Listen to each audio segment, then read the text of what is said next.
ప్రియమైన దేవుని పిల్లారా, మన ఆత్మలకు అవసరమైన మరొక సంగతిని మనం కాసేపు ధ్యానిద్దాం. ఈరోజు కరోనా అనే ఈ తెగులుకు వ్యాక్సిన్ కనిపెట్టాము అని రష్యా ప్రభుత్వం ఇవాళ ప్రకటించింది. రష్యా అధ్యక్షుడు వ్లాదిమిర్ పుతిన్ తన తొలి వ్యాక్సిన్ను, అనగా రష్యా కనిపెట్టిన తొలి వ్యాక్సిన్ను తన కుమార్తెకే ఆయన అందించాడు. రష్యాలో ఉన్న వారందరికీ కూడా అతి త్వరలో దాన్ని అందించబోతున్నాము అని, తర్వాత మిగిలిన ప్రపంచానికి అందజేస్తాము అని వాళ్ళు ప్రకటించారు. ఇలా ఈ వ్యాక్సిన్లను తయారు చేయటంలో చాలా దేశాలు పోటీ పడుతున్నాయనే సంగతి మనకు తెలుసు. ఒక పక్కన అమెరికా, మరొక పక్కన ఇండియా, మరొక పక్కన చైనా, సౌదీ అరేబియా లేకపోతే దుబాయ్తో కలిసి ఇలాగా పని చేసుకుంటూ వెళ్తున్నారు. అంటే దేవుడు పంపిన తెగులు అని మనం చెబుతున్న దీని మీద మానవులు విజయం సాధించినట్ట, ఇది మనం ఆలోచించాలి. అంటే దేవుడి సామర్థ్యం మనిషి ఎదిరించాడా? ఇలాగే భావించుకుంటున్నారు నేటి ప్రజలు. బ్రిటన్ ప్రెసిడెంట్కు లేదా బ్రిటన్ ప్రధానమంత్రికి కరోనా వచ్చినప్పుడు అతడు చికిత్స తీసుకున్న తర్వాత చెప్పినటువంటి మాట ఏమిటంటే, మనం నమ్మవలసిన దేవుణ్ణి కాదు డాక్టర్లను, డాక్టర్లే దేవుళ్ళు అనే ఒక వ్యాఖ్యలను ఆయన చేశాడు. అంటే ఆ ప్రాణాపాయ స్థితిలోనికి వెళ్ళినప్పుడు తనను బ్రతికించింది డాక్టర్లే, అనగా వైద్యం అందించి డాక్టర్లే కాపాడారు తప్పించి దేవుడు ఏమీ సహాయం చేయలేదు అన్నది అతడి ఉద్దేశం. మరి ఈరోజు కరోనాకు వ్యాక్సిన్ కనిపెట్టడం కూడా దేవుని నిర్ణయాన్ని మానవులు ఎదిరించినట్ట, లేకపోతే దేవుని సామర్థ్యాన్ని శంకించినట్ట, తగ్గించినట్ట? దేవునికి శక్తి కన్నా మానవ శక్తి గొప్పదా? ఎందుకంటే దేవుని లెక్కలో ఉన్న వాళ్ళందరూ మరణించవలసిన అవసరం ఉన్నది కాబట్టి దేవుడు ఈ లోకం మీదకు ఈ తెగులను పంపించాడు. అయితే మరి ఆ లెక్క ఆగిపోయిందా? లెక్కను మానవులే ఆపు చేసేశారా, లేక దేవుడే నిలుపు చేశాడా? దీన్ని మనం ఎలా భావించాలి? దేవుడు లెక్క లేదా ఇంక అసలు మనిషికి? దేవుడు ఆధారం కాదా? మనిషి తనంతట తాను ఏదైనా చేసుకోగలడా? దీని గురించి దేవుడు ఏం చెబుతున్నాడు? అసలు బైబిల్ ఏం చెప్తోంది? దేవుని పిల్లారా, దేవుడు మానవాళిని సృష్టించాడు. ఆ మనిషి తప్పు చేసిన ప్రతిసారి దేవుడు దండిస్తూనే వెళ్ళాడు. ఒకసారి కాదు ఇలా జరిగింది, అనేక సార్లు జరిగింది. ప్రతి 100 సంవత్సరాలకు ఒకసారి తెగులు వస్తోంది అని శాస్త్రవేత్తలు చెప్పారు, అధ్యయనాలు తెలియజేస్తున్నాయి. ప్రతి 100 ఏళ్లకు ఒకసారి తెగులు ఎందుకు వస్తోంది? ఎవరి వలన వస్తోంది? ఎవరు అంత జాగ్రత్తగా కనిపెట్టి సరిగ్గా 100 ఏళ్లకు తెగుల్ని ఈ లోకం మీద పంపగలుగుతున్నారు? ఇవన్నీ కూడా మనం ఆలోచించాలి. అంటే దేవుడు అవసరం ఇహ మనిషికి లేదా? ఒకవేళ దేవుడు అవసరం మనిషికి లేకపోతే, దేవుని లెక్క చేయాల్సిన అవసరం లేదనుకుంటే, తెగులు ఎక్కడి నుండి, ఎవరి వలన వచ్చింది? తెగులు వచ్చిన తర్వాత దానికి ఒక మందు కనిపెట్టి మేము సాధించాము అని మానవులు చెప్పుకుంటున్నారు. ఇది ఎంతవరకు సమంజసం అంటారు? ఆలోచించండి. తెగులు రాకముందు దాన్ని నియంత్రించగలిగితే అది గొప్పదనం. దేవుడు మనిషిని దండించడానికి తెగులను పంపాడు. దేవుని జ్ఞానము కన్నా గొప్పది మానవ జ్ఞానము అని గనక అనుకుంటే, దాన్ని ముందుగానే గ్రహించి నిలువరించవలసిన శక్తి మనిషికి ఉండాలి. ముందుగానే దాన్ని ఆపగలగాలి. ఇంచుమించు 6 లక్షల మంది చనిపోయిన తర్వాత 1,50,00,000 మందికి పైగా ఈ తెగులు బారిన పడిన తరువాత ఒక వ్యాక్సిన్ను కనిపెట్టి మేము సాధించాము అని అనుకోవడం దేవుని ఆలోచనలకు అసలు ఎంతవరకు దగ్గరగా ఉంటుంది అన్నది కూడా మనం తెలుసుకోవాలి. ఇక దేవుడు అవసరం లేదా ఈ ప్రపంచానికి? ఒకవేళ ఈ రోజున వ్యాక్సిన్ కనిపెట్టాము అని చెబుతున్నారు. ఒకవేళ వ్యాక్సిన్ కనిపెట్టి ఉంటే వ్యాక్సిన్లోని ఔషధం ఎక్కడి నుండి వచ్చింది? అసలు ఎలా తయారు చేయగలిగారు? మూలాధారం ఏమిటి? ఈ పదార్థం ఎక్కడి నుంచి తయారైంది? వీటన్నిటినీ కూడా మనిషి తెలుసుకోవాలి. ఎందుకంటే దేవుణ్ణి తెలుసుకుంటున్నాను అని చెప్పుకుంటున్నటువంటి మనిషి విపత్కర పరిస్థితుల్లో మానవ జ్ఞానం వైపు వెళ్ళిపోయి దైవ జ్ఞానాన్ని తప్పుగా ఆలోచించే స్థితికి దిగజారిపోతున్నాడు. అనగా ఇటువంటి కరోనా పరిస్థితుల్లో లేదా భయంకరమైనటువంటి కష్టం మనిషికి సంభవించినప్పుడు దేవుణ్ణి పక్కకు నెట్టి దేవుడు ఎక్కడున్నాడు అని మాట్లాడుతూ దేవుడి కన్నా ఈ లోక జ్ఞానానికే లేకపోతే ఔషధాలకే అధిక ప్రాధాన్యత ఇస్తున్నట్టుగా, దేవుడి కన్నా ఎక్కువ ఔషధాలే మనుషులను బ్రతికిస్తున్నట్టుగా మానవులు చెప్పుకుంటూ తయారైపోతున్నారు. దేవుని పిల్లారు, ఇది ఎంత మాత్రము తగనిది. ఈ రోజున వ్యాక్సిన్ తయారు చేశారు అంటే రష్యా వాళ్ళు, దానికి సంబంధించినటువంటి ముడి పదార్థం ఎక్కడి నుంచి వచ్చింది? రసాయనాల మిళితంతో తయారు చేశారు అని మనం అనుకుందాం. రసాయనాల సమ్మేళనమే వ్యాక్సిన్ అని మనం అనుకుంటే, ఈ రసాయనాల ముడి పదార్థము, వీటిని తయారు చేయడానికి కావలసిన ముడి సరుకు ఎక్కడి నుండి వచ్చింది? వీళ్ళ చేతుల్లోంచి ఏమైనా తయారు చేశారా? లేదు. ప్రకృతిలో ఉన్న పదార్థాలనే రకరకాల స్థితులలోనికి తీసుకువెళ్ళి వాటితో అనేక రకాలైనటువంటి రసాయనాలు కలిపి ఒక రూపాన్ని తీసుకొచ్చి అనేక పరిశోధనలు చేసి ఎన్నో జంతువుల మీద వాటిని ప్రయోగించి చివరిగా మనుషుల మీద ప్రయోగించి వాటి వలన మేలు జరుగుతోంది అని భావించుకున్న తరువాతే దానిని ప్రపంచంలోకి విడుదల చేయడానికి సిద్ధపడుతున్నారు. మరి ఈ మూల పదార్థం దేవుడు తయారు చేసినది కాదా? మనిషి తానే తయారు చేసుకున్నాడా? చైనా వస్తువులు నిషేధించాలని చెప్పి భారతదేశంలో గట్టిగా గొడవలు జరుగుతున్నాయి మనకు తెలుసు. చైనా వస్తువులను మనం నిషేధించగలము, అయితే అన్ని వస్తువుల విషయాల్లోనూ ఇది సాధ్యం కాదు అని భారతదేశంలోనూ కొందరు చెబుతున్నారు. కారణం ఏంటంటే, మన దేశంలో తయారవుతున్నటువంటి ఎన్నో వస్తువులకు ముడి పదార్థము చైనాలో మాత్రమే దొరుకుతుంది. కారణం ఏమిటంటే, వాళ్ళ భూభాగంలో దాని నిల్వలు ఉన్నవి, ప్రపంచంలో మరొక చోట అవి లేవు. అమెరికా కొన్ని ఆయుధాలను తయారు చేసుకోవడానికి అవసరమైనటువంటి ముడి పదార్థము అది భూమిలో లభిస్తుంది. అది చైనా భూభాగంలో, ఇప్పుడు చైనా అని చెప్పుకుంటున్నటువంటి ఒక ప్రాంతంలో అది ఇమిడి ఉన్నది. అలాగే ఎన్నో మందుల ఔషధాల తయారీకి అవసరమైనటువంటి ముడి పదార్థం అంతా కూడా చైనా భూభాగంలో ఉన్నటువంటి మట్టిలో ఉన్నది. మరి ఇప్పుడు కొన్ని ఔషధాలను తయారు చేయాలంటే చైనా నుంచి దిగుమతులు అవసరం. అంటే ఈ గొప్పదనం చైనాదా? చైనాలో ఉన్న మట్టిదా? లేకపోతే ఆ ప్రాంతంలో ఆ వనరులను దాచిపెట్టిన దేవునిదా?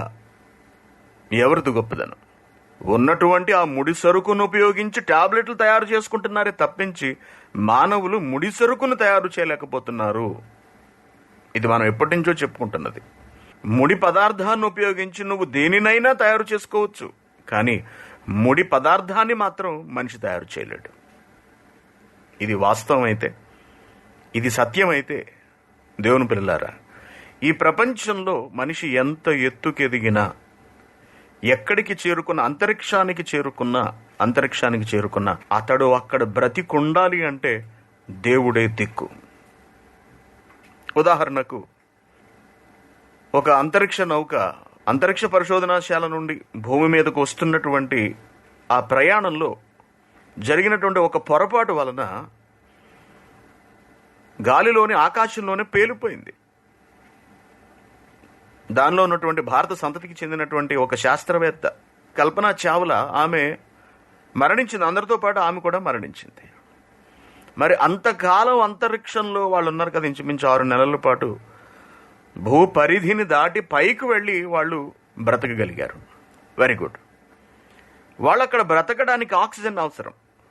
దేవుడు తయారు చేసిన భూమిని విడిచిపెట్టి తాము మరింత ఎత్తుకెదిగాము అని వాళ్ళు భావించారు. కానీ అక్కడ వాళ్ళు బ్రతకడానికి ఆక్సిజన్ అవసరం. ఈ ఆక్సిజన్ ఎలా తయారవుతుంది? ఇక్కడంటే మనకు చెట్ల వలన వస్తుంది. అక్కడ ఆక్సిజన్ ఎలా తయారవుతుంది? భూమి మేంచి తీసుకువెళ్ళినటువంటి కొన్ని రకాల వాయువులను మిళితం చేయటం ద్వారా అంతరిక్షంలో ఆక్సిజన్, అనగా ప్రయోగశాలలో ఆక్సిజన్ తయారవుతుంది. వాళ్ళు ఎంత ఎత్తుకు ఎదిగినా, ఇతర గ్రహాల మీదకు వెళ్ళినా భుజాన ఆక్సిజన్ సిలిండర్లు లేకపోతే మనిషి అక్కడ బ్రతకలేడు. అంటే అక్కడి వరకు వెళ్ళిపోయినా మనిషికి దేవుడే దిక్కు. నువ్వు ఈ రోజున వ్యాక్సిన్ కనిపెట్టేశానని గర్వపడుతున్నా నువ్వు చావకుండా ఉండాలి అంటే దేవుడే దిక్కు. నీ చావును ఎవ్వరూ ఆపలేరు. అది కేవలం దేవుని చేతిలో మాత్రమే ఉన్నది. నిన్న మనం చూసినట్టుగా వ్యాక్సిన్ తీసుకుని మనం కొంతకాలం బ్రతకగలం. కరోనా మన శరీరంలోకి ప్రవేశించినా కూడా ఇప్పుడు తీసుకున్నటువంటి వ్యాక్సిన్ దానితో పోరాడడానికి వ్యాధి నిరోధక శక్తిని ప్రేరేపిస్తుంది, యాంటీబాడీలను ఉత్పత్తి చేస్తుంది. కాబట్టి ఈ కరోనా అనేది ఆ మనిషిని ఏమీ చేయదు. ఏదో ఒక చిన్నపాటి జలుబు, కాస్త దగ్గు, జ్వరంతో పోతుంది తప్పించి ప్రాణాపాయ స్థితిలోనికి వెళ్ళరు. వెళ్ళిన ప్రాణాన్ని పోగొట్టుకోరు ఎట్టి పరిస్థితుల్లోనూ. అసలు ఒంట్లోకి వచ్చి కరోనా వెళ్ళినట్టు కూడా తెలియదు. కానీ కరోనా ఉంటుంది లోకంలో. అలా అయినా వ్యాక్సిన్ రూపంలో అయినా సరే మనిషి తన బ్రతుకును నిలబెట్టుకోవడానికి, తన ప్రాణాన్ని నిలబెట్టుకోవడానికి దేవుడి మీదనే ఆధారపడక తప్పదు. దేవుడి మీద ఆధారపడక తప్పదు. దేవుడే దిక్కు. దేవుని పిల్లలారా, ఆలోచించాలి. దేవుడిని లెక్క చేయని మనిషి ఈ రోజున తనకున్నటువంటి లోక జ్ఞానంతో, వైద్యపరమైనటువంటి జ్ఞానంతో తానేదో మేధావిని అనుకుంటున్నాడు, తాను సాధించాను అనుకుంటున్నాడు. ఇవాళ ఆ రష్యన్ ప్రెసిడెంట్ ముఖాన్ని మనం చూస్తే ఒక గర్వం కనపడుతుంది వాళ్ళ ముఖాలలో. ఆ శాస్త్రవేత్తల ముఖాలలో ఒక గర్వం కనపడుతుంది. కనుక మేము సాధించాం, ప్రపంచాన్ని వణికిస్తున్నటువంటి ఈ కరోనాకు మేము మందును కనిపెట్టాము అనే ఒక అహంకారము, లేకపోతే ఒక విర్రవీగతనము అనేది వాళ్ళ ముఖాల్లో మనం చూస్తున్నాం. ఇది తగనిది. దేవుడు దీన్ని సహించడు. ఇన్ని ప్రయోగాలు చేస్తున్నాడు మనిషి ఈ రోజున. దీనికి కారణం అతడికి మానవ దేహం ఉన్నది కాబట్టి, ఆ దేహంలో మనిషిని నడిపించగలిగే ఆత్మ ఉన్నది కాబట్టే ఈ ఆత్మ యావత్ శరీరమును హృదయమును కూడా జీవింపచేస్తూ మానవుడు ఇలా తెలివిగా వ్యవహరించడానికి తగినటువంటి బూస్ట్ను లేదా తగిన జీవాన్ని అందిస్తోంది. ఆ జీవం ఎక్కడి నుంచి వచ్చింది? దేవుడు ప్రసాదించగా వచ్చింది. దీన్ని మనిషి తెలుసుకోవాలి. తనకున్న తెలివితేటలను బట్టి ఎప్పుడూ కూడా దేవుణ్ణి తృణీకరించకూడదు. ఇది బహు ప్రమాదకరమైనది. అయితే మనిషి కొద్దిగా పైకి వెళ్ళేటప్పటికి సాక్షాత్తు దేవుణ్ణే తిరస్కరించేస్తున్నాడు, ఎదిరించేస్తున్నాడు. అంతే కదండి. మనకి ఏదన్నా కొంచెం మంచి ఉద్యోగం వచ్చిందనుకోండి, ఇక్కడ ఉండాల్సిన 2 కళ్ళు మాయమైపోతాయి. కాస్త జీతం వస్తుందనుకోండి, అరే కళ్ళు ఏమైపోయినాయి అనుకుంటే కళ్ళు నెత్తికెక్కేస్తాయి, ఇక్కడికి పైకి వచ్చేస్తాయి. కారణం ఏమిటి? జీతాన్ని బట్టి మనిషి గర్విస్తాడు, అందాన్ని బట్టి గర్వపడతాడు. నరులు గర్విస్తారు, ధనాన్ని బట్టి గర్విస్తారు, చదువులను బట్టి గర్విస్తారు, తమకున్నటువంటి తెలివితేటలను బట్టి గర్విస్తారు. ఇవన్నీ ఎక్కడి నుంచి వచ్చాయి? ఈ తెలివితేటలు కానీ, ఈ చదువు కానీ, ఈ జ్ఞానం కానీ, ఇవన్నీ ఈ రోజున మనిషికి ఎక్కడి నుంచి వస్తున్నాయి? దేవుడు దేహాన్ని ఉంచాడు, దేహంలో ఆత్మనుంచాడు, దేహాన్ని నడిపించగలిగే హృదయాన్ని ఉంచాడు కాబట్టే ఇది సాధ్యమవుతుంది, సాధ్యమైంది కూడా. కాబట్టి ఎక్కడి నుండి ఎక్కడికి వెళ్ళినా ఖచ్చితంగా దేవుడి చేతిలో పడక తప్పదు. ఈరోజు వ్యాక్సిన్ కనిపెట్టారు అంటే దానికి కారణం దేవుని దయ మాత్రమే. అంతే తప్పించి ఎవరి సొంత తెలివితేటలు, సొంత పరిజ్ఞానం అనుకోవడానికి వీల్లేదు. దేవుడు మాకు అవసరం లేదు అని అనుకోవడం చాలా పొరపాటు అండి. రష్యన్ ప్రజలలో ప్రారంభం నుండి ఉన్నటువంటి ఒక దుర్లక్షణం ఏంటంటే వాళ్ళు దేవుణ్ణి నమ్మకపోవటం.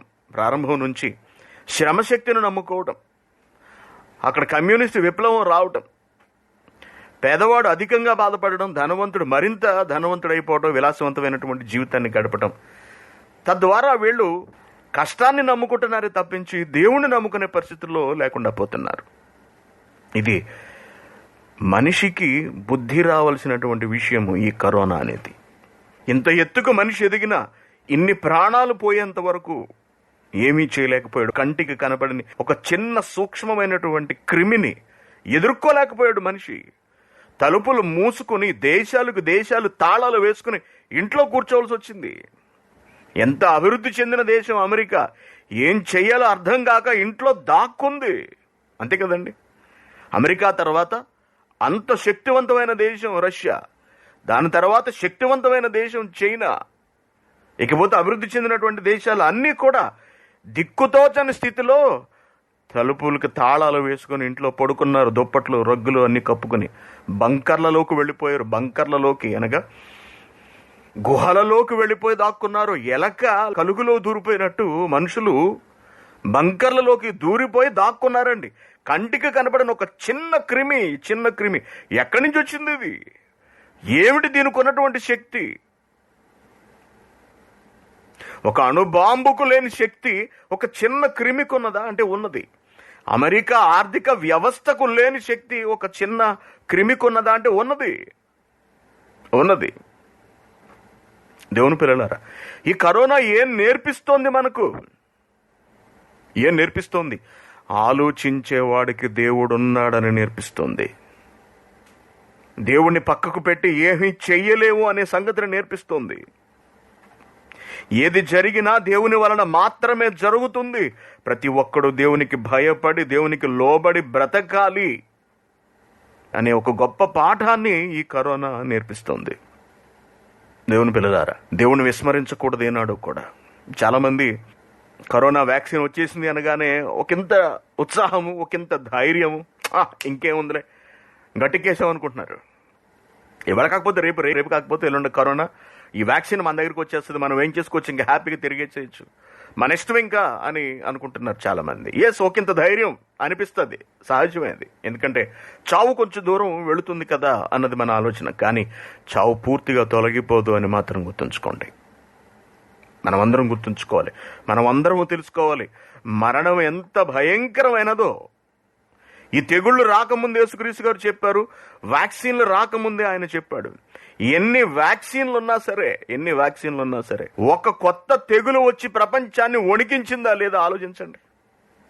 ఇంచుమించు 190 రకాలుగా ఈ కరోనా అనే ఆ క్రిమి, COVID-19 అనే క్రిమి, దాని తాలూకు జన్యు క్రమం అనేది ఉన్నదటండి. 190 రకాలుగా. ఏ రకానికని వ్యాక్సిన్ కనిపెట్టాలి?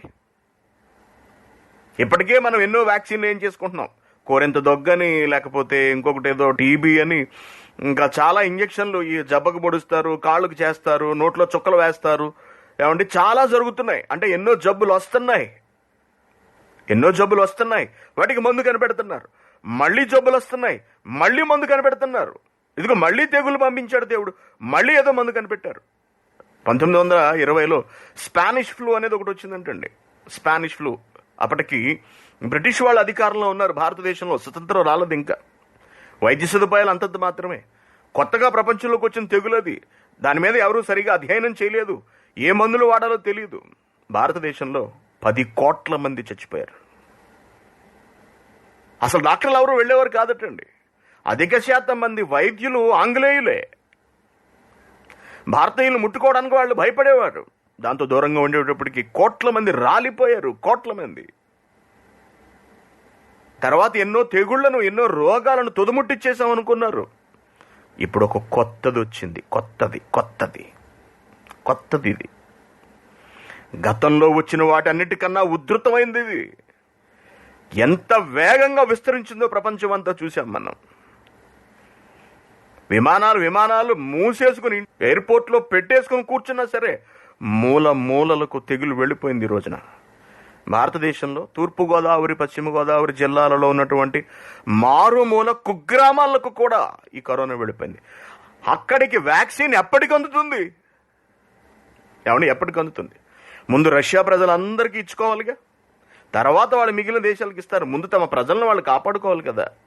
ఒకవేళ అదే వ్యాక్సిన్ మనం తీసుకోవాలనుకుంటే మన దగ్గరికి ఎప్పుడు వస్తుంది?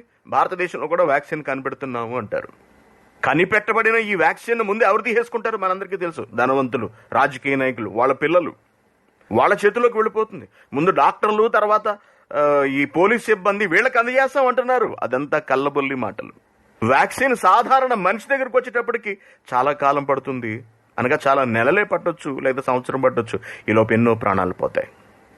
దేవుని పిల్లరా, ఇప్పుడు దీని మీద నియంత్రణ తీసుకొచ్చినా అది దేవుని వలన మాత్రమే జరిగిందని గ్రహించాలి. ఇకపోతే ఇది పోయింది కదా అని మనిషి విర్రవీగాడా, మరొకటి వస్తుంది కొత్తది, మరొక దాన్ని దింపుతాడు దేవుడు.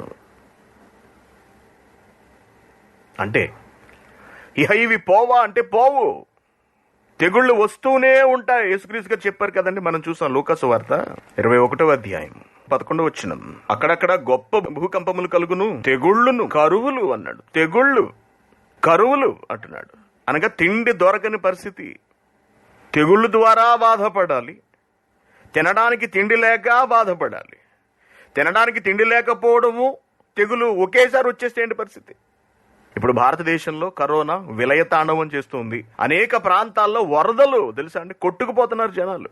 భయంకరమైన వర్షాలు, తుఫాన్లు, వీటన్నిటినీ మనం చూస్తున్నాం. ఒక పక్కన తెగుల్ని అరికట్టాలా, ఒక పక్కన వాతావరణం వల్ల వస్తున్నటువంటి ఈ అంటువ్యాధులనే నియంత్రించాలా, ఒక పక్కన వారికి సహాయక చర్యలే చేయాలా.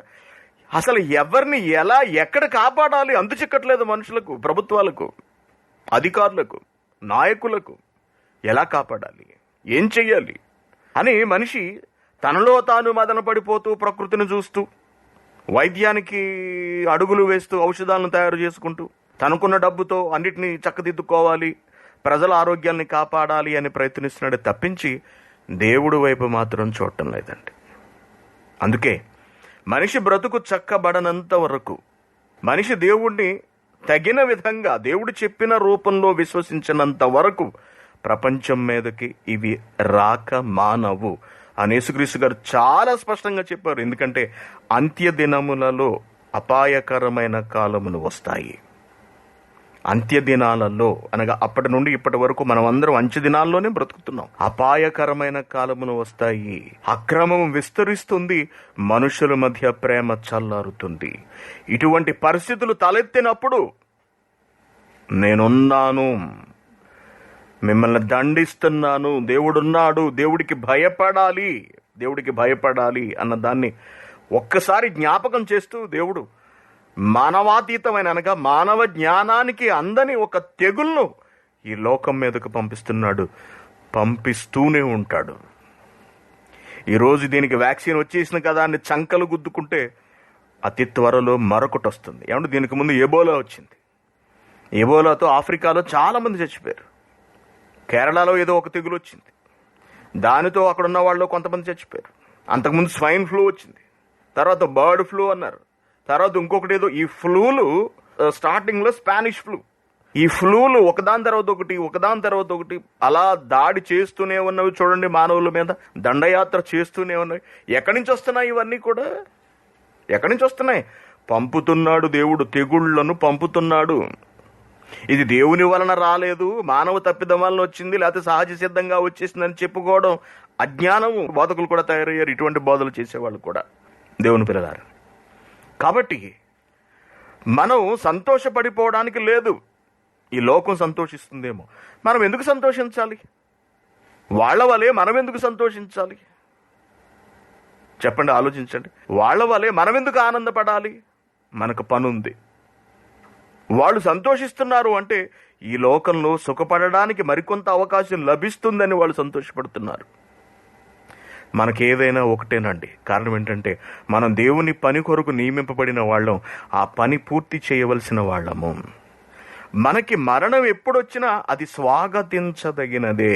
గుర్తుంచుకోండి, మనకి మరణం ఎప్పుడొచ్చినా, ఏ రూపంలో వచ్చినా, మనం మన తండ్రి దగ్గరకు చేరుకోవడానికి సిద్ధపడి ఉండాలి. అలా సిద్ధపడి ఉన్ననాడు మనం దేనికి భయపడం. ఈ ప్రపంచం వణుకుతుంది, మనం వణికిపోవట్లేదు. కారణం ఏంటంటే చావు విలువ తెలుసుకున్న వాళ్ళం. మనం ఎటువంటి చావు గొప్పదో అర్థం చేసుకున్న వాళ్ళం. ఇంతవరకు మనం చేసిన పనులు దేవుని సన్నిధికి చేర్చబడతాయి, మనం చేసిన ప్రతి కార్యము అనే సంగతిని గ్రహించిన వాళ్ళము. కాబట్టి చావుకు భయపడక, బ్రతుకుకు భయపడక సిద్ధంగా ఉంటాం మనం ఎప్పుడు కూడా. కారణం, మనం చేసిన పనే దేవుని కొరకు మనం జరిగించినటువంటి సత్క్రియలు దేవుని ఎదుట నిలబడి మన మీద సాక్ష్యంగా చెబుతాయి, మన తరపున నిలబడతాయి. దేవుడు ఆలోచిస్తాడు అనే ఒక నమ్మకం మనందరికీ కూడా. కానీ ఈ ప్రపంచానికి అది లేదు. వ్యాక్సిన్ వచ్చింది కాబట్టి పండుగ. ఇప్పుడు ఈ వ్యాక్సిన్ ఫెయిల్ అయితే రేపొద్దుట 3 ట్రయల్స్ చేశారట. ఒక్కొక్క ట్రయల్ అప్పుడు కూడా జ్వరం వచ్చింది, అంతకు మించి సైడ్ ఎఫెక్ట్స్ ఏమీ లేవు అని చెప్పి అన్నారు. వెరీ గుడ్, బాగుంది. ఒకవేళ ఏదైనా సైడ్ ఎఫెక్ట్స్ వచ్చి తగ్గడానికి బదులు మనిషి చచ్చిపోతున్నాడు అనుకోండి, వ్యాక్సిన్ వల్ల ప్రాణాలు పోతూ ఉంటే, అది వికటిస్తూ ఉంటే ఏంటి పరిస్థితి? ఇప్పుడు అమెరికా వ్యాక్సిన్ తయారు చేయడానికి ట్రై చేస్తోంది, ఇండియా వ్యాక్సిన్ తయారు చేయడానికి ట్రై చేస్తోంది. వికటిస్తే అప్పుడు పరిస్థితి మరింత విషమంగా మారిపోతుంది కదా. ఆలోచించండి. కాబట్టి ప్రియమైన దేవుని పిల్లారా, మన జీవితంలో ఏవి సంభవించినా, ఏవి ఎదురైనా, ఎంత శారీరక శ్రమలలోనికి, అనారోగ్యాలలోనికి మనం వెళ్ళినా మనం మరణిస్తే దేవుని దగ్గరకు వెళ్ళేటట్టుగా మన జీవితాన్ని మనం మలుచుకోవాలి.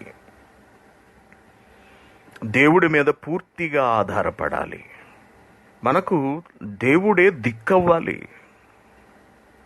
అంతే తప్పించి మన తెలివితేటలు మనకు దిక్కు కాకూడదు, మన డబ్బు మనకు దిక్కు కాకూడదు, మన ఆలోచనలు, మన ప్రణాళికలు మనకు దిక్కు కాకూడదు. మన దేవుడే మనకు ఎల్లప్పటికీ దిక్కైన నాడు.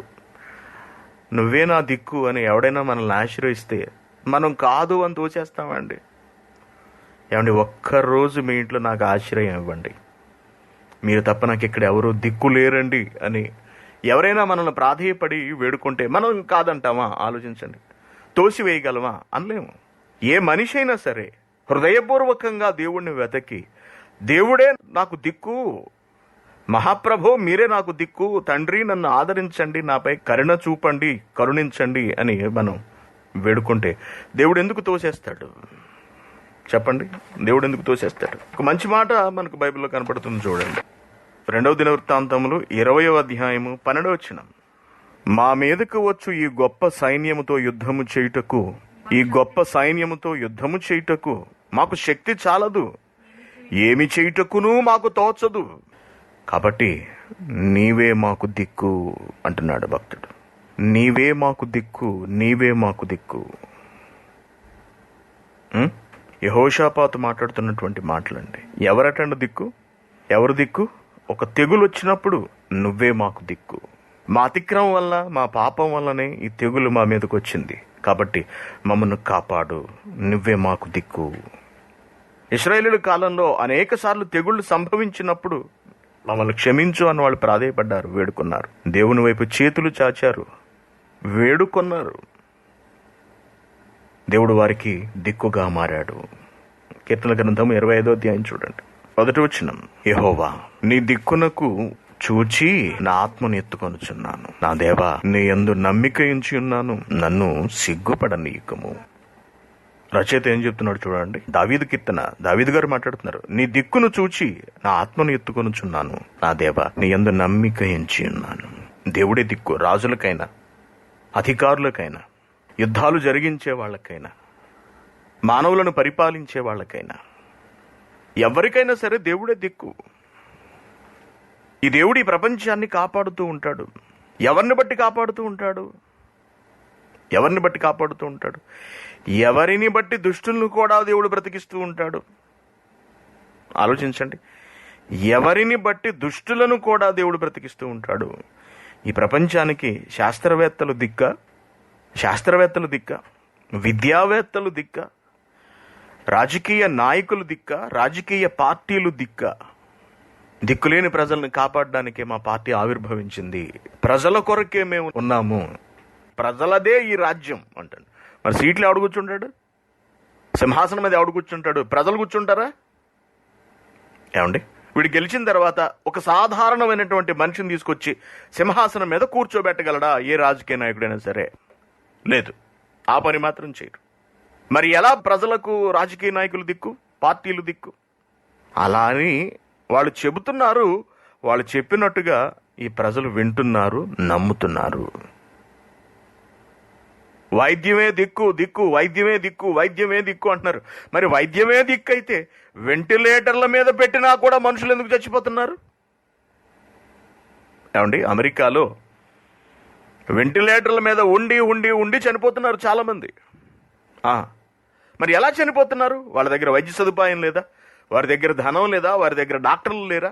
ఎవరు లేరు? ఏం తక్కువ వాళ్ళకి చెప్పండి? అన్నీ ఉన్నా కూడా వాళ్ళు పిట్టల్లా రాలిపోతున్నారు. మరి వాళ్ళు దిక్కు కాదా అంటే కాదు. దేవుని పిల్లలారా, ఈ రోజుల్లో ఎవరికి దిక్కు కాదండి. దిక్కు కాదు. ఎవరికైనా సరే దేవుడే దిక్కు. ఎవరికైనా సరే ఎవరి కొరకు దేవుడు ఇవన్నీ జరిగిస్తున్నాడు? దుష్టుల కొరకు జరిగిస్తున్నాడు. ఒకవేళ దయదలిచి కరుణించి కాపాడితే ఎవరి కొరకు కరుణిస్తున్నాడు దేవుడు? నీతిమంతుల కొరకు, తన మాట ప్రకారం బ్రతికే వారి కొరకు దేవుడు ఈ భూమండలాన్ని ఇంకా నిలిపి ఉంచుతున్నాడు.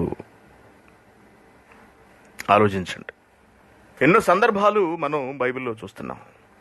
ఈ రోజున వ్యాక్సిన్ కనిపెట్టబడినది అంటే ఎవరి కొరకు కనిపెట్టబడింది? ఏ ఉద్దేశంతో దానికి తగిన ఔషధాన్ని దేవుడు ప్రకృతిలో భద్రపరిచి ఉంచాడు? ఇది ఆలోచించాలి. ఎవరి కొరకు భద్రపరిచి ఉంచాడు? ప్రపంచ ప్రజలందరూ తర్వాత రోజుల్లో, రాబోయే రోజుల్లో హ్యాపీగా తిని తిరిగి తాగి తందనాలాడడానికి. అమెరికాలో ఎన్నో సెంటర్లు మూతపడిపోయాయండి. ఎప్పుడు కళకళలాడుతూ ఉండే సెంటర్లు, బార్ అండ్ రెస్టారెంట్లు, క్లబ్బులు, ఏమండి వ్యభిచారపు క్లబ్బులు, ఇలా చాలా విచిత్రంగా ఉంటుందండి అమెరికాలో.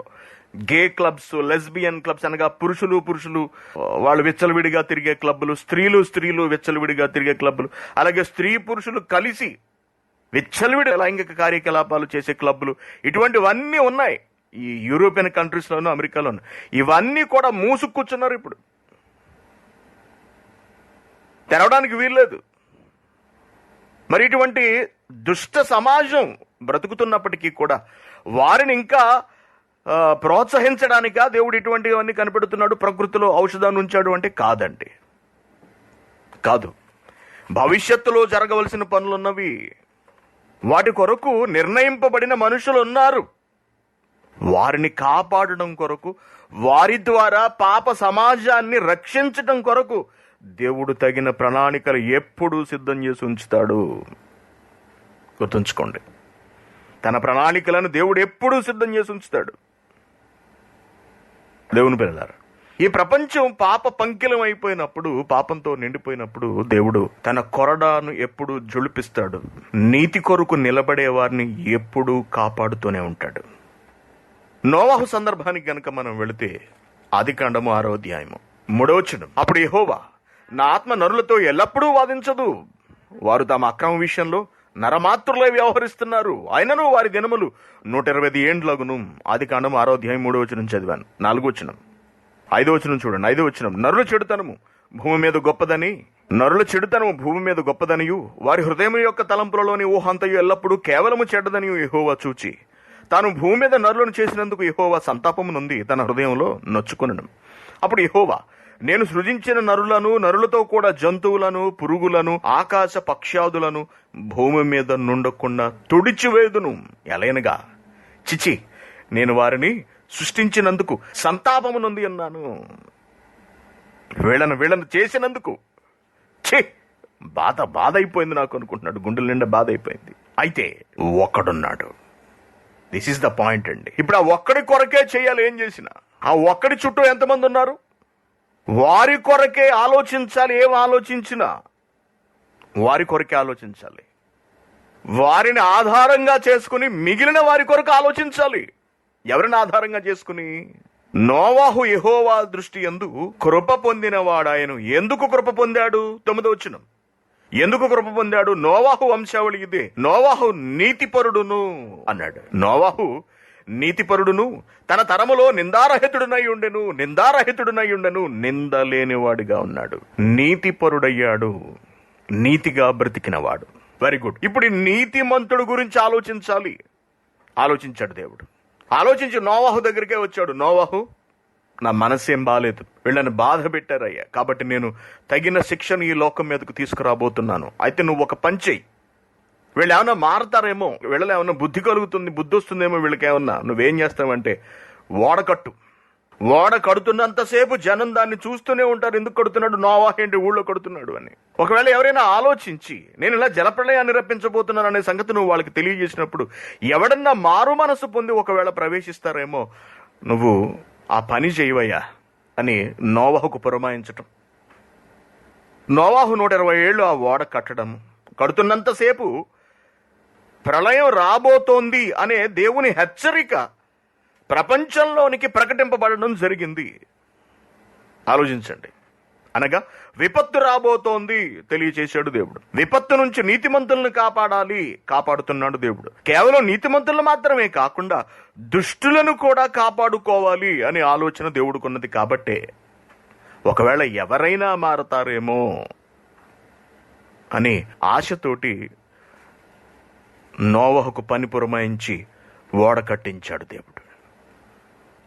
దేవుని పిల్లారా, ఇప్పుడు నోవహుతో పాటు అతని కుటుంబం అంతా, నోవహు నీతిమంతుడు, ఆయన భార్య, నోవహు కుమారులు, కోడండ్రు, ఈ 4 కుటుంబాలు ఓడలోనికి ప్రవేశించాయి. నోవహును బట్టి నోవహు పిల్లలు, నోవహు నీతిమంతుడు తన కుటుంబాన్ని జాగ్రత్త చేసుకున్నాడు, భద్రపరుచుకున్నాడు. నోవహును బట్టి అతని కుటుంబము రక్షింపబడింది. వారిని బట్టి మిగిలిన వాళ్ళు ఎవ్వరూ కూడా తమ్మును తాము రక్షించుకోలేకపోయారండి. అది బాధాకరమైనటువంటి విషయం అన్నమాట. నోవహు నీతిమంతుడు కాబట్టి శిక్షకు అతడు అర్హుడు కాడు. ఆ నీతిమంతుని గర్భవాసం నుండి వచ్చిన పిల్లల ద్వారా తిరిగి తాను సృష్టిని నిర్మించాలి, తిరిగి నింపాలి ఈ భూమంతటిని కూడా అనే దేవుని ఆలోచన. అయితే నీతిమంతుణ్ణి బట్టి అనీతిమంతులు తమ బ్రతుకులను చక్కదిద్దుకోలేకపోయారు. కానీ చక్కదిద్దుకోవాలి అన్నది దేవుని ఆశ. గమనించండి, అనగా నీతిమంతుల కొరకు దేవుడు ఎంతైనా ఆలోచిస్తాడు, దేనినైనా జరిగిస్తాడు. నీతిమంతులు ఏది చెబితే దాన్ని దేవుడు జరిగిస్తాడు, తప్పనిసరిగా జరిగిస్తాడు. ఒక ఎగ్జాంపుల్ మనం చూసాం చాలాసార్లు గతంలో, మరొకసారి కూడా ఇప్పుడు చూద్దాం. అదే ఆదికాండము 18వ అధ్యాయము. ఈ రోజున ప్రపంచంలో ఏదైనా ఒక మానవాళికి ఒక మేలు జరిగింది అంటే ఆ మేలు ఎవరి కొరకు జరుగుతుంది? ఆలోచించాలి. ప్రపంచం అంతా ఒక మేలు జరిగితే ఆ మేలు ఎవరి కొరకు జరుగుతుంది? వారి వలన ఎవరికి మంచి జరుగుతుంది? దేవుడు చేస్తున్నటువంటి మేలు నీతిమంతుల కొరకు. ఆ నీతిమంతులపై ఆధారపడి అనీతిమంతులను కూడా దేవుడు రక్షిస్తాడు, కాపాడుతాడు, బ్రతికిస్తాడు. నీతిమంతుడు ఏం చెప్పినా సరే దేవుడు అంగీకరిస్తాడు. అది సహేతుకమైనప్పుడు, అది న్యాయమైనప్పుడు ఆ నీతిమంతుడి మాటను తీసేయుడు, దేవుడు తీసేయుడు. చూడండి, ఇక్కడ కనపడుతుంది మనకి. ఆదికాండము 18వ అధ్యాయము 20వ వచనం. మరియు యెహోవా సొదొమ గొమొర్రాలను గూర్చిన మొర గొప్పది గనుక వాటి పాపం బహుభారమైనది గనుకను నేను దిగిపోయి నా యొద్దకు వచ్చిన ఆ మొర చొప్పుననే వారు సంపూర్ణముగా పాపాలు చేసిరో లేదో చూచెదను. ఒకవేళ చేయకపోతే నేను తెలుసుకుందును, వాళ్ళు చేయలేదని నేను తెలుసుకుంటాను అని దేవుడు అన్నాడండి. సొదొమ గొమొర్రాలను గూర్చిన కంప్లైంట్ ఒకటి దేవుడి దగ్గరికి వెళ్ళింది. అది ఎలా వెళ్ళిందంటే చాలా గట్టిగా వెళ్ళింది, చాలా గట్టిగా వెళ్ళింది. ఎవరు చేశారు ఈ కంప్లైంట్? ఎవరు చేశారు కంప్లైంట్? మనకు తెలుసు, అక్కడ బ్రతుకుతున్నటువంటి లోతు ఇచ్చిన కంప్లైంట్. చూడండి, దీన్ని ముయ్యకుండా పేతురు రాసిన 2వ పత్రిక 2వ అధ్యాయం 7వ వచనం.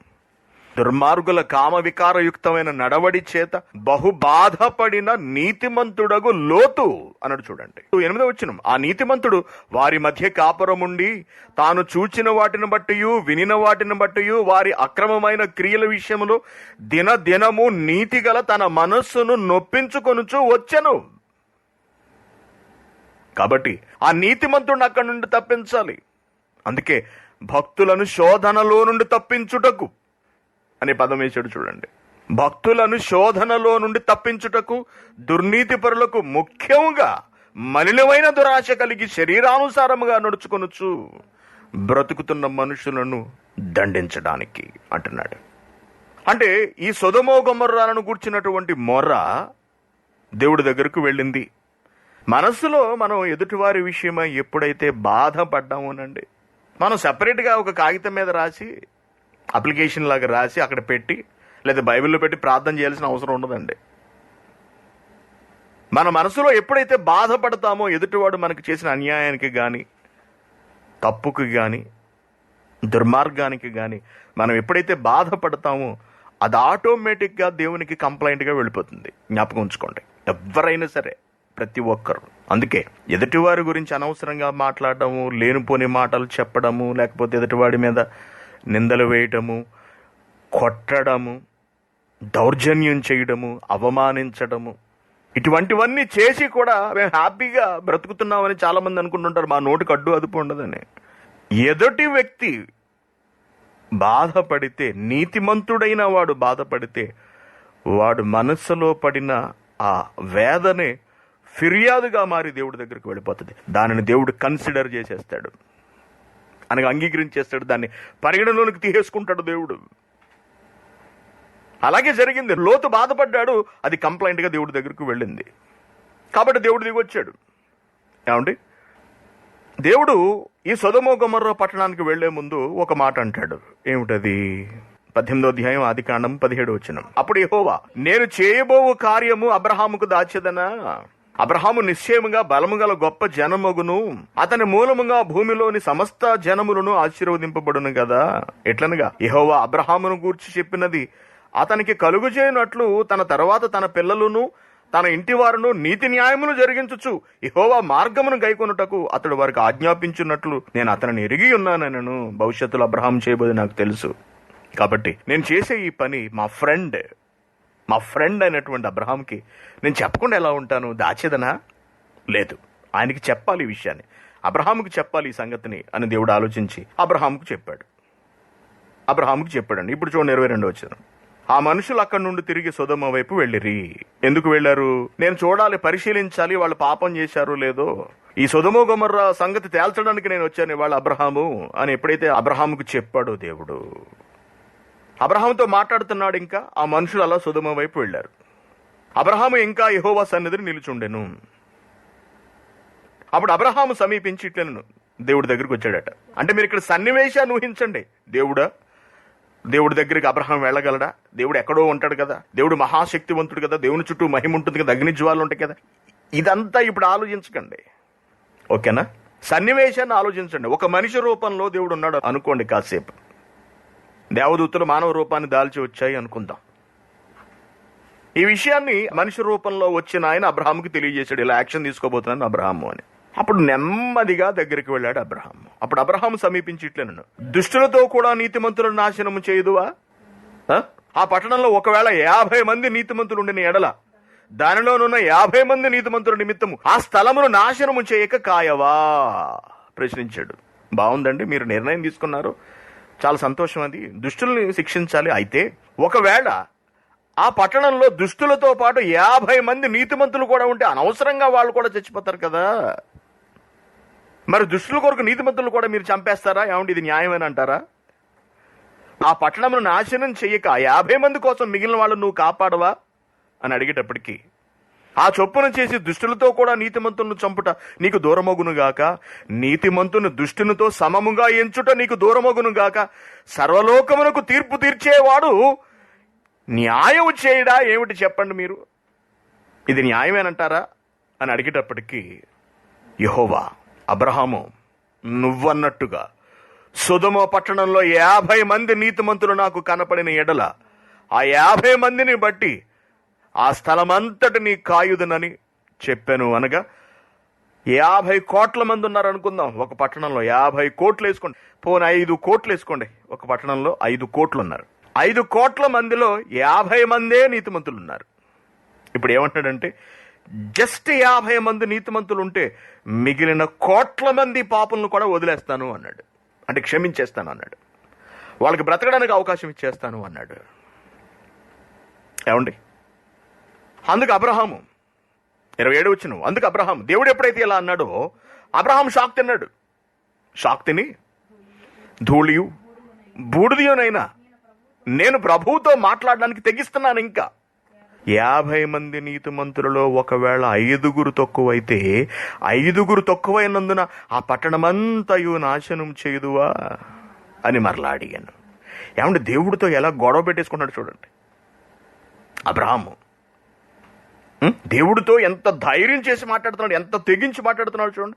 దేవుడు ఒక నిర్ణయం మీద వచ్చాడండి, దుష్టులను లేపేయాలి ఏమైనా సరే అనే నిర్ణయం మీద వచ్చాడు. అలా ఆవేశంలో ఉన్న దేవునికి అబ్రహాము వెళ్ళి అడ్డుపడిపోతున్నాడు. మీరు గమనించండి. తప్పుకో అని అబ్రహాముని ఏమన్నా విసిరికొట్టాడు దేవుడు? చెప్పాడు ముందే అబ్రహాము, ఇలా చేయబోతున్నానయ్యా అని. పోనీ చేస్తే చెయ్యండి తండ్రి అని చెప్పి అబ్రహాం ఏమైనా పక్కకు తప్పుకున్నాడా? లేదు, అడ్డం పడే ప్రయత్నం చేస్తున్నాడు. అబ్రహాము పలికిన మాటను దేవుడు వ్యతిరేకించలేదు చూడండి అక్కడ.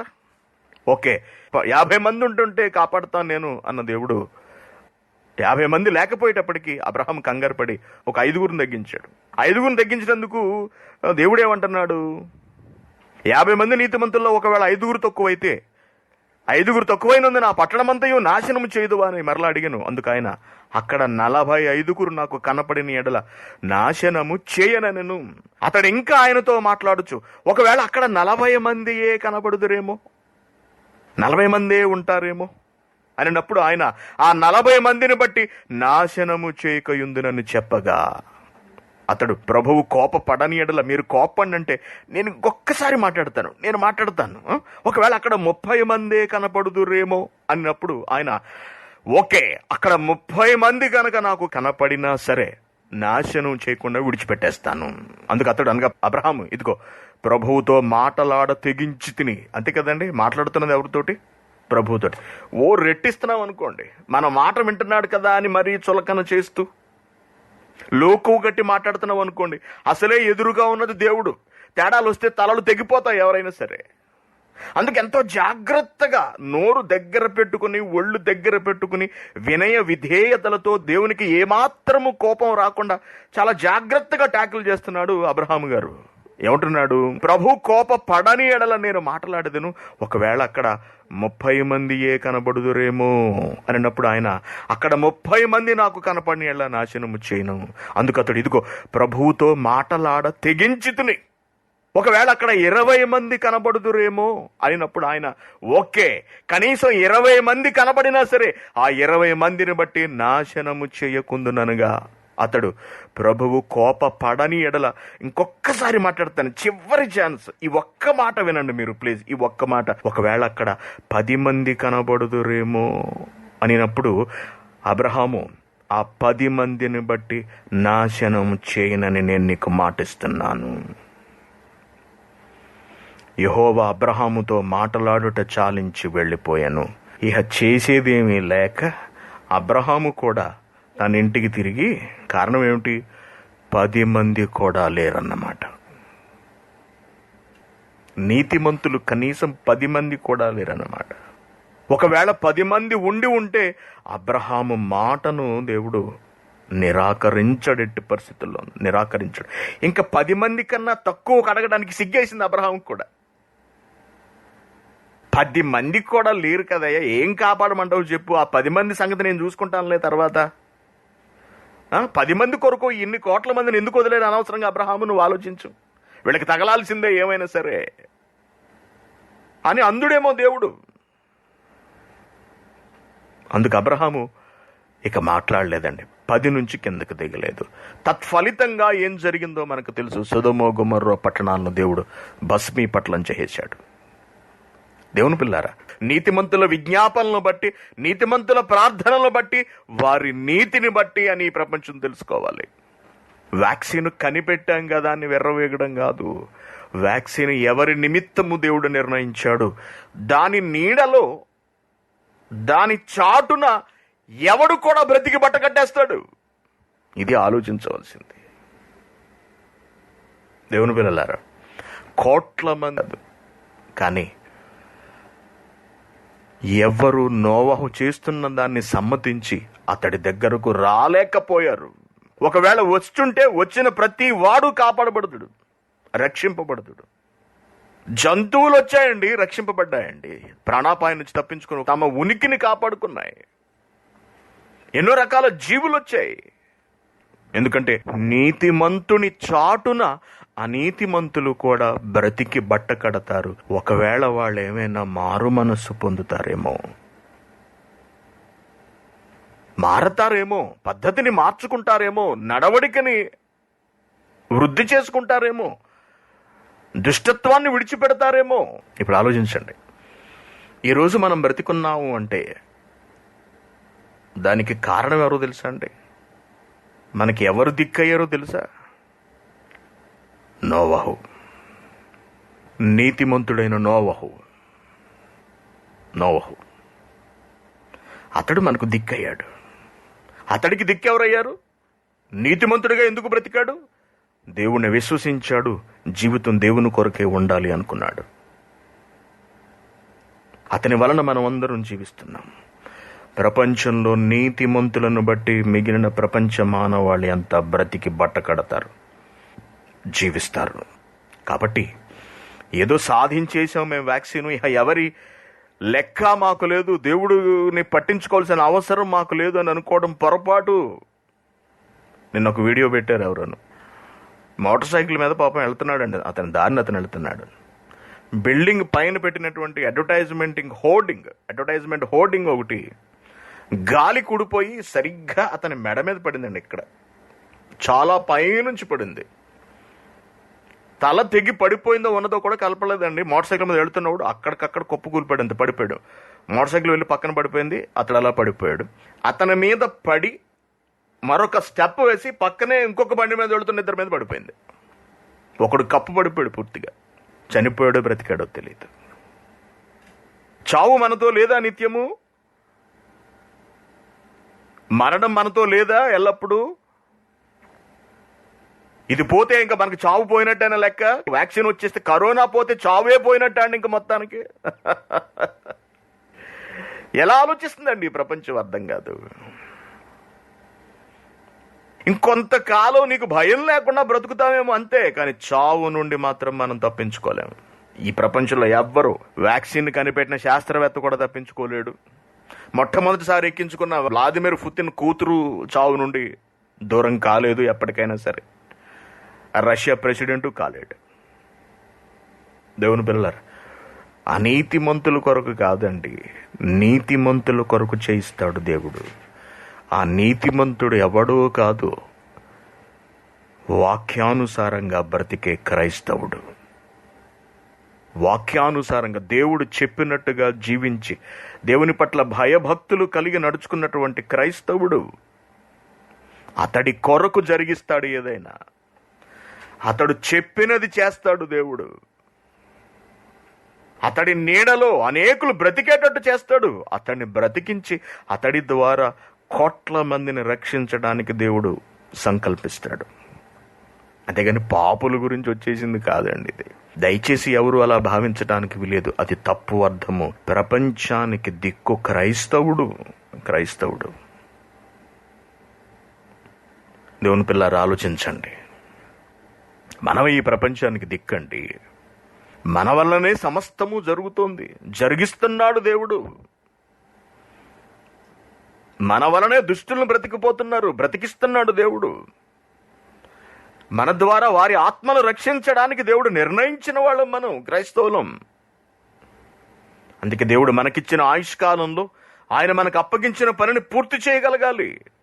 నిష్ప్రయోజనం చేసుకోకూడదు. ఆయుష్కాలాన్ని, జీవితాన్ని పాడు చేసుకోకూడదు. దేవుడు మనకిచ్చిన ఈ బ్రతుకునకు న్యాయం చేయాలి. ఆలోచించండి. మిగిలిన భాగాన్ని మనం రేపు చూద్దాం. ఓకే, ఇప్పుడు చెప్పిన మాటలన్నీ ప్రతి ఒక్కరు హృదయంలో ఉంచుకోండి. దేవుడు మనకు అప్పగించిన బాధ్యతలు